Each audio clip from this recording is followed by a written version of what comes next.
अरे भाई, हम लोग आपसे बात करने आए, बीपीएससी के स्टूडेंट्स हैं। जिस कुर्सी पर आप हैं, कल जाकर के हम ही में से भीड़ का कोई पार्ट उस कुर्सी पर होगा। आप किस घमंड में है बिना मतलब का? हम लोगों को भेड़ बकरी समझ रहे हैं क्या? They are telling like these are the non-serious students. No, on which parameter you decide these are the non-serious students? You will decide everything as if you are thinking like that. आपको जो मन में आएगा सब non serious है, ये serious है।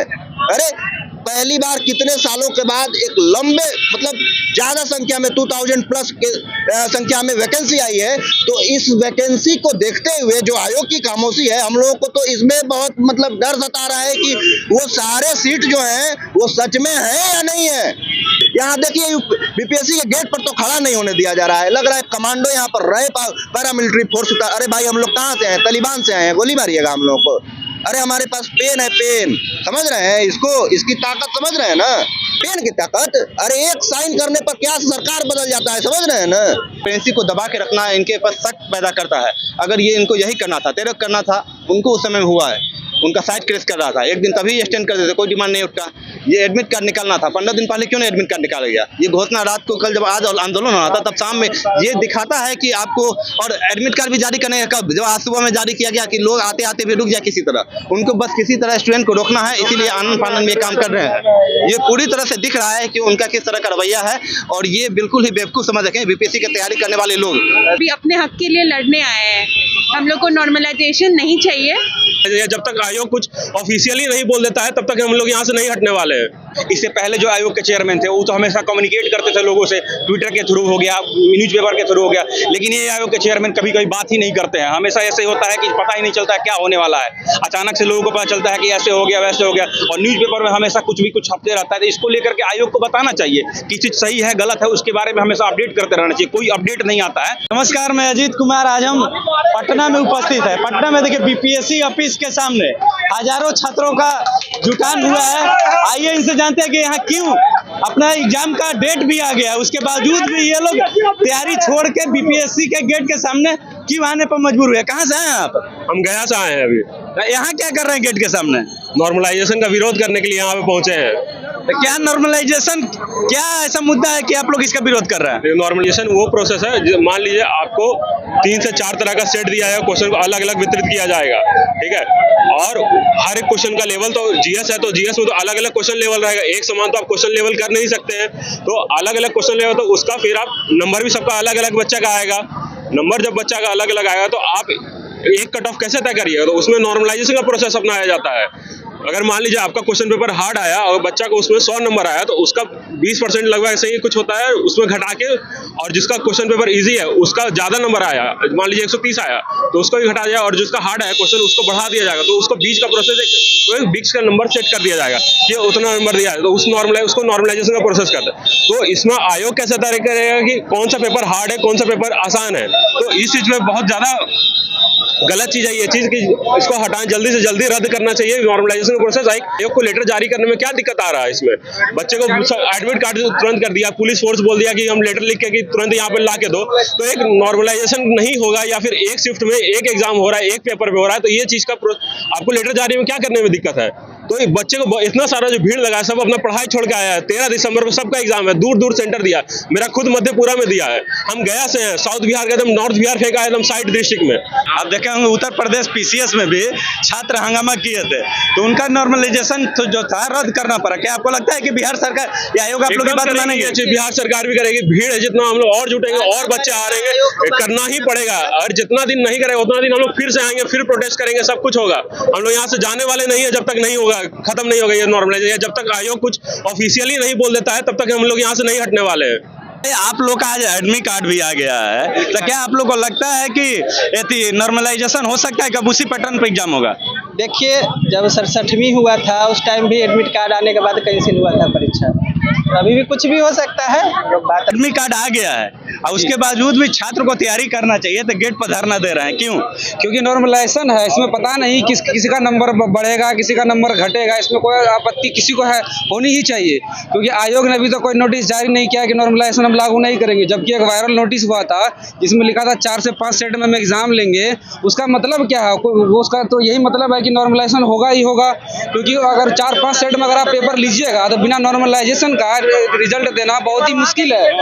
क्या आपको लगता है कि जो बीपीएससी शिक्षक से पूछा गया था नॉर्मलाइजेशन के मुद्दा पे, क्या वो नॉर्मलाइजेशन का मुद्दा नहीं उठाया आयोग के सामने? देखिए, पहले बात तो मेरा 3 मुद्दा है। पहला बात कि लोगों का फॉर्म नहीं भराया था, लास्ट दिन फॉर्म का सर्वर डाउन हो गया था, ठीक है। दूसरा प्रॉब्लम है कि नॉर्मलाइजेशन को लेकर के इतने दिनों में पिछले 15 नवंबर को बात होने का बात हुआ था, लेकिन उस दिन बात नहीं हो पाया। उन्होंने बोला कि हम टीचर कम्युनिटी से बात कर लेंगे, कुछ बड़े संस्थान के लोग गए, सिर्फ वहाँ पे बात किए, लेकिन उन लोगों से भी जब हम लोग बात किए, जब हमारे क्लासेज में वो आते थे, जैसे बड़े बड़े कोचिंग संस्थान के लोग हैं, जैसे PW हो गया, खान सर हो गए, जो भी लोग हैं, वो लोग बोलते हैं कि अभी वीडियो बना करके वो लोग साबित कर रहे हैं कि हम नॉर्मलाइजेशन के खिलाफ है। तो इससे पता चलता है कि साफ साफ कि नॉर्मलाइजेशन के वो लोग खिलाफ है। तीसरा मुद्दा ये उठता है कि नॉर्मलाइजेशन में इतना बड़ा भी कोई मुद्दा नहीं हो रहा है कि आपको एक लाइन बस लिख देने में कि नो नॉर्मलाइजेशन। आप हमेशा नोटिस जारी कर दे रहे हैं, आपका हर चीज़ का लीक हो जा रहा है, आपका कॉन्फिडेंशियल नोटिस लीक हो जा रहा है, आपका हर एक चीज़ जो भी आप प्लानर इशू कर रहे हैं सारा लीक हो जा रहा है, आपके पास में कोई कॉन्फिडेंशियलिटी या कोई चीज़ ही नहीं है। तो आप अपने ऊपर ही भरोसा नहीं है आपको कि आप कुछ कर पाएंगे। इसके बावजूद फिर भी आप लोगों को भड़काने के लिए आप 13 नवंबर को एग्जाम है, आप 6 तारीख को आप एडमिट कार्ड जारी कर रहे हैं, लोग का सेंटर इस कोना से उस कोना भेज दे रहे हैं। इतने ठंड में बच्चे कैसे ट्रेवल करेंगे? पहला मुद्दा ये हो गया। दूसरा मुद्दा आपका ये हो गया कि इतने दिनों में, इससे पहले जो आयोग के चेयरमैन थे वो तो हमेशा कम्युनिकेट करते थे लोगों से, ट्विटर के थ्रू हो गया, न्यूज़पेपर के थ्रू हो गया, लेकिन ये आयोग के चेयरमैन कभी कभी बात ही नहीं करते हैं। हमेशा ऐसे होता है कि पता ही नहीं चलता है क्या होने वाला है। अचानक से लोगों को पता चलता है कि ऐसे हो गया, वैसे हो गया, और न्यूज़पेपर में हमेशा कुछ भी कुछ छपते रहता है। तो इसको लेकर के आयोग को बताना चाहिए कि चीज़ सही है गलत है, उसके बारे में हमेशा अपडेट करते रहना चाहिए। कोई अपडेट नहीं आता है इस चीज़ को लेकर। टीचर से बात करने का रहा बात, तो टीचर लोग हमेशा इसके खिलाफ में है। यहाँ पे मैक्सिमम टीचर्स, मैक्सिमम कोचिंग संस्थान वाले भी नॉर्मलाइजेशन के खिलाफ में आए हुए हैं और बोल रहे हैं, उसके बाद भी आयोग का कोई इस पे प्रावधान नहीं है। तो ये बताइए, जब शिक्षक से पूछा जा रहा है तो डायरेक्ट छात्रों से क्यों नहीं पूछ रही है आयोग? आयोग ने बोला था कि एक छात्र और शिक्षक और पेरेंट्स तीनों की मीटिंग कराई जाएगी 15 नवंबर को, लेकिन अचानक से क्या हुआ, गोपनीय मीटिंग हुई जहां पे क्या बात हुआ किसी को पता नहीं है। उस पर अचानक से निकलता है कि मीटिंग ध्वस्त कर दी गई। 15 नवंबर को जो मीटिंग होने वाला था, मीटिंग हुआ नहीं। तो अब क्या बोला जाए? इसमें आयोग की ही गलती है ना, जो आप वादा कर रहे हैं वो पूरा ही नहीं कर पा रहे हैं। आपको जवाबदेही होना चाहिए। इसके लिए हम लोग इसी के लिए आज आए हुए हैं यहाँ पर और चाहते हैं जवाब आयोग आकर के अपना जवाब दे, या तो वो नोटिस जारी कर दे या फिर आके यहाँ पर जवाब दे कुछ, या फिर मीडिया के तहत कुछ हमें बताए, ताकि उसके बाद हम लोग यहाँ से शांतिपूर्ण तरीके से जा सके। हम लोग का 6 दिन में एग्जाम होने वाला है, हम लोग का भी रिवीजन करना है, सबको यहाँ पे आकर के लगा हुआ है। अब उनको सोचना चाहिए कि किस तरह से सब चीज़ को आगे बढ़ाया जाए। तो क्या आप लोग को लग रहा है कि जो जिस मुद्दा को लेकर आप लोग आए हैं, आयोग और सरकार आपकी बात मानेंगे? उम्मीद तो यही करते हैं कि हमारा राइट बनता है कि हम अपने राइट के लिए लड़ लें, लेकिन देखिए अभी आयोग क्या करता है इस पर। लेकिन जब तक हम लोग का बात नहीं माना जाएगा तब तक हम लोग यहाँ जाएंगे नहीं।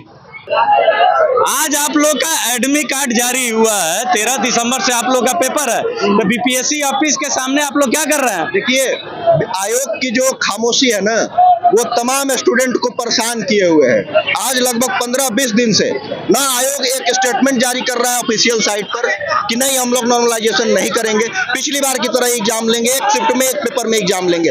ऐसा आयोग ने अभी तक ऑफिशियली नहीं कहा है, ना कि उन्होंने मीडिया में आकर के लाइव कुछ बोला है, ठीक है, और ना ही ऑफिशियल साइट पर एक स्टेटमेंट डाला है। अगर आप एडमिट कार्ड के बारे में डाल सकते हैं तो एक स्टेटमेंट इसका भी तो डाल सकते हैं कि पिछली बार की तरह एग्जाम लेंगे, एक शिफ्ट में एक पेपर में एग्जाम लेंगे। ये क्यों नहीं किया आपने?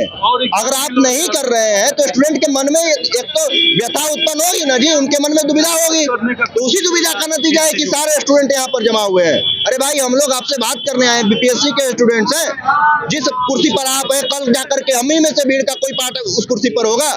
आप किस घमंड में बिना मतलब का हम लोगों को भेड़ बकरी समझ रहे हैं क्या? They are telling like these are the non-serious students. No, on which parameter you decide these are the non-serious students? You will decide everything as if you are thinking like that. आपको जो मन में आएगा सब non serious है, ये serious है। अरे पहली बार कितने सालों के बाद एक लंबे मतलब ज्यादा संख्या में 2000 प्लस के संख्या में वैकेंसी आई है, तो इस वैकेंसी को देखते हुए जो आयोग की खामोशी है, हम लोगों को तो इसमें बहुत मतलब डर सता रहा है कि वो सारे सीट जो हैं वो सच में है या नहीं है।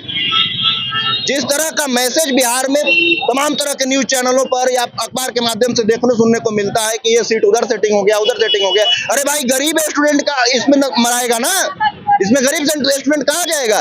जो पढ़ रहा है, जो आपको पैसा नहीं दे सकता है, सेटिंग नहीं कर सकता है, वो तो आपके ईमानदारी पर ही टिका हुआ है ना।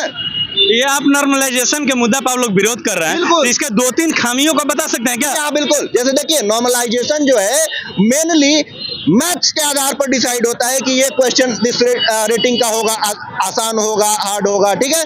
लेकिन जीएस में आप कैसे डिसाइड कीजिएगा कि ये क्वेश्चन हार्ड है, ये क्वेश्चन इजी है? आप 2 पेपर 3 पेपर बना लीजिएगा, एक पेपर का मॉडरेट बना दीजिएगा, एक पेपर का, या दोनों को नॉर्मलाइज कर दीजिएगा। समझ रहे हैं? नॉर्मलाइजेशन का मतलब यही होता है कि 2-3 पेपर बना करके एक एवरेज मार्किंग कर देते हैं, ठीक है। तो उसमें किसी का अच्छा मार्क आ रहा है, उसका दब जाएगा। समझ रहे हैं? तो इसमें तीसरा फायदा क्या है कि जिसका सेटिंग होगा उसको घुसा करके, जिसका मेरिट होगा उसको बाईपास कर दो, सिंपल।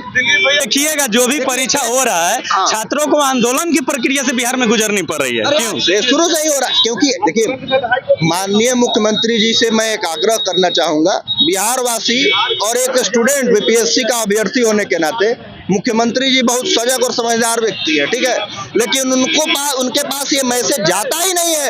ये जो एक्चुअल मांग होता है स्टूडेंट का, उस तरीके से उनके पास नहीं पहुंचता है। उनको लगता है कि ये सब ऐसे ही हल्ला कर, अरे नहीं, मुख्यमंत्री जी के संज्ञान में अगर ये मैटर गया तो तुरंत तत्काल प्रभाव से उस पर हस्तक्षेप करेंगे और स्टूडेंट के हित में वो डिसीजन लेंगे, जैसा कि पिछली बार उन्होंने किया था। तो उनके पास ये मैसेज जाए किसी भी माध्यम से। हम लोग अभ्यर्थी, हम लोग कैसे मिल लेंगे? आप ही लोग के माध्यम से न मिलेंगे। यहाँ देखिए बीपीएससी के गेट पर तो खड़ा नहीं होने दिया जा रहा है, लग रहा है कमांडो यहाँ पर रहे, पैरामिलिट्री फोर्स उतार। अरे भाई, हम लोग कहाँ से हैं? तालिबान से आए हैं, गोली मारिएगा हम लोग को। अरे हमारे पास पेन है, पेन, समझ रहे हैं इसको, इसकी ताकत समझ रहे हैं ना? अब क्या है पेन की ताकत? पेन की ताकत, अरे एक साइन करने पर क्या सरकार बदल जाता है, समझ रहे हैं ना? तो क्या लगती है कि सरकार आप लोग की मांग मान लेगी या आयोग? अब अगर छोड़ दिया जाए तो फिर कोई भी मांग कभी कभी कोई सरकार मानती है क्या? अपने आप सरकार को मांग मनाने के लिए आवाज़ तो उठाना ही पड़ता है। कहा जाता है कि बच्चा भी जब तक रोता नहीं है तब तक उसको खाना नहीं मिलता है। तो अगर बैठे रहेंगे तो फिर तो कोई मानने वाला है ही नहीं बात। इसीलिए ऑब्वियसली है कि जो बात हमें एक्सेप्टेड नहीं है। इससे पहले 2 एग्जाम हुआ था, 67 में काफ़ी विरोध हुआ, उसके बाद वही अतुल प्रसाद 2 एग्जाम लिए, एक चूज शब्द नहीं निकला। क्यों? क्योंकि उनका ट्रांसपेरेंसी था, हर चीज़ का कम्युनिकेशन था, पता होता था कि इस तारीख को एग्जाम होगा, इस तारीख को एडमिट कार्ड निकलेगा, ऐसे ऐसे प्रोसेस होगा। अब अंदर क्या हो रहा नहीं हो रहा, हम ये नहीं करें कि उस समय कुछ भी गलत नहीं हो सकता था, लेकिन कम से कम ट्रांसपेरेंसी अपनी तरफ से था। लेकिन यहाँ पर इन्होंने ट्रांसपेरेंसी को बिल्कुल ही इग्नोर करके रखा है। कल जाके जब सारे इतना मुद्दा हो रहा था, तब जाके वो शाम में ये कह रहे हैं कि ऐसी बात ही नहीं कहेंगे। अगर वो ऐसी बात कह रहे हैं तो उनको एक बार यूट्यूब खोल के और सर्च कर लेना चाहिए था, बीपीएससी चेयरमैन लिख के, उनको दिख जाएगा वीडियो जहाँ पर वो खुद समझा रहे हैं कि ये बहुत ही साइंटिफिक प्रोसेस है नॉर्मलाइजेशन। और साथ ही साथ जब वो कह रहे हैं कि जिन लोगों का फॉर्म रीओपन करने के डिमांड कर रहे हैं, तो फॉर्म रीओपन करने से ठीक है, उनको लग रहा है कि नॉन सीरियस स्टूडेंट है, तो मान लेते हैं 80,000 में सारे के सारे नॉन सीरियस नहीं होंगे ना। आप ये कैसे कर सकते सारे नॉन सीरियस? आपका 4 दिन क्रैश रहा था, आप अगर पहले का भी देख ले जो भी फॉर्म भराया गया है, तो लास्ट के 2-3 दिनों में लगभग 25 से 30% फॉर्म भरे आते हैं एवरेज में, लास्ट के समय में। तो सारे नॉन सीरियस हैं। पिछले बार का जो टॉपर है उसका 92 आया, 2 नंबर पीछे नीचे आता तो नॉन सीरियस स्टूडेंट हो जाता। तो ये जो बीपीएससी का इस तरह का रवैया है, कल जो बोल रहे हैं 1%, हम तो यहाँ पर जान रहे हैं कि जब हमारा सिलेक्शन होगा मेंस के लिए, अभी 20,000 के आसपास होगा, तो 20,000 लोगों में से कितने लोग आपको लगता है कि उसमें सीरियस होंगे? क्योंकि सबका तो सिलेक्शन नहीं होगा, यानी मेंस के लिए क्वालिफाई करने वाले भी लोग नॉन सीरियस होंगे। ये बताइए, सरकार या आयोग जो कह रहे हैं कि बीपीएससी जो शिक्षक थे उन लोगों से राय ली थी, तो क्या शिक्षक से न लेकर छात्रों से राय नहीं ले सकती है? शिक्षक से राय ली गई थी या नहीं ली गई थी? छात्रों को ये कम्युनिकेशन यूट्यूब से मिला या और कहा गया था कि 15 तारीख को बैठक होगी, जो कि बापू सभागार की ये बात हुई थी, हाँ, स्टूडेंट के साथ में। लेकिन उसके बारे में फिर कोई भी फर्दर कम्युनिकेशन दिया नहीं गया। आज के समय में ट्विटर है, हर चीज़ के बारे में नहीं कुछ आप ऑफिशियल नोटिस कम से कम लिख तो सकते हैं। अध्यक्ष महोदय अतुल प्रसाद लिखा करते थे, उनको बुरा लगेगा। दैनिक भास्कर पर क्यों भरोसा करें? उसने तो बोला था कि 19 जनवरी को एग्जाम होगा। अब वो दैनिक भास्कर कह रही है कि नॉर्मलाइजेशन लागू नहीं होगा, हम कैसे विश्वास करें? आयोग अपना नोटिस जारी करे, फॉर्म को रीओपन करे, हम लोग का यही मांग है, और डेट को एक्सटेंड करे, क्योंकि हम लोग बहुत डिस्टर्ब हुए हैं। ये पूरी तरह से तानाशाही नहीं, ये ट्रांसपेरेंसी को दबा के रखना इनके पास शक पैदा करता है। अगर ये इनको यही करना था, तेरह करना था, उनको उस समय में हुआ है, उनका साइट क्रैश कर रहा था, एक दिन तभी एक्सटेंड कर देते, कोई डिमांड नहीं उठता। ये एडमिट कार्ड निकालना था, 15 दिन पहले क्यों नहीं एडमिट कार्ड निकाला गया? ये घोषणा रात को, कल जब आज आंदोलन हो रहा था तब शाम में ये दिखाता है कि आपको, और एडमिट कार्ड भी जारी करने का कब, जब आज सुबह में जारी किया गया कि लोग आते आते भी रुक जाए किसी तरह, उनको बस किसी तरह स्टूडेंट को रोकना है, इसीलिए आनंद फानंद में ये काम कर रहे हैं। ये पूरी तरह से दिख रहा है कि उनका किस तरह का रवैया है, और ये बिल्कुल ही बेवकूफ़ समझ रखे हैं। बीपीएससी की तैयारी करने वाले लोग भले ही सारे के सारे आपको सीरियस नहीं हो, लेकिन अगर उसमें से आप मान लेते हैं कि कम से कम 1 लाख 1.5 लाख लोग भी जो सीरियस है ना, उनके पास इतनी बुद्धि होती है कि आपको समझ सके कि आप किस तरह की हरकतें कर रहे हैं, आपकी मंशा क्या है। और वैसे भी बिहार में छात्र आंदोलन और छात्र पॉलिटिक्स का बहुत पुराना इतिहास है, लोगों को पॉलिटिकल समझ है, तो इसलिए आप इन चीज़ों को लेकर नकार नहीं सकते हैं। ये सरासर बीपीएससी की तानाशाही है, ये हमें गुमराह कर रही है। ट्रांसपेरेंसी अगर रखती तो कोई आज के समय में यहाँ पर खड़ा नहीं होता। जो छात्र यहाँ हंगामा कर रहे हैं, जो क्या वो पढ़ने वाले छात्र नहीं है क्या? सीरियस स्टूडेंट नहीं है क्या? बिल्कुल सीरियस स्टूडेंट है और पढ़ के आए हैं और अभी अपने हक के लिए लड़ने आए हैं। हम लोग को नॉर्मलाइजेशन नहीं चाहिए और हम लोग चाहते हैं कि जो स्टूडेंट्स का 80,000 स्टूडेंट जो फॉर्म नहीं भर पाए थे, उनके लिए भी आवाज़ उठाने के लिए आए हैं। आयोग तो कह रहे हैं कि नहीं, जो हंगामा कर रहे हैं वो सीरियस स्टूडेंट नहीं है। नहीं, हक के लिए तो बोलना पड़ेगा, और अगर नॉर्मलाइजेशन होगा तो ये बहुत बड़ा नाइंसाफी होगा हम लोग सबके साथ। अब देख पूरा पढ़ के अच्छे से आए हैं, अपने हक के लिए लड़ने आए हैं। अब देखिए लग रहा है कि आप लोग की भी सरकार बात मानेंगे। जी, हमको लगता है कि मानेंगे, क्योंकि बहुत सारे स्टूडेंट्स आए हैं और बड़े बड़े कोचिंग से, हम लोग कोचिंग से जुड़े हुए नहीं हैं, हम लोग तो भी आए हैं अपने हक के बात, शांति से अपना हक का बात बोलना है, और हम लोग बस अभी जा रहे हैं भीड़ के पीछे और अपना बात रखेंगे। जैसन जो है ना, नॉर्मलाइजेशन तो एक बहाना है इन लोगों का। मेन मुद्दा इन लोग का जो है ना, धांधली सेटिंग करवाना है इन लोग को, लूट खटोस करना बिहार में, यही इन लोग का मकसद है। इन लोग, हम लोग पूरा होने देंगे नहीं, हम लोग लड़ते रहेंगे। लोग की मांग सरकार मानेगी, आयोग है मानना ही पड़ेगा। हम लोग सब एकत्रित हैं, हजारों की संख्या में है अभी, और हम लोग मनवा के ही रहेंगे।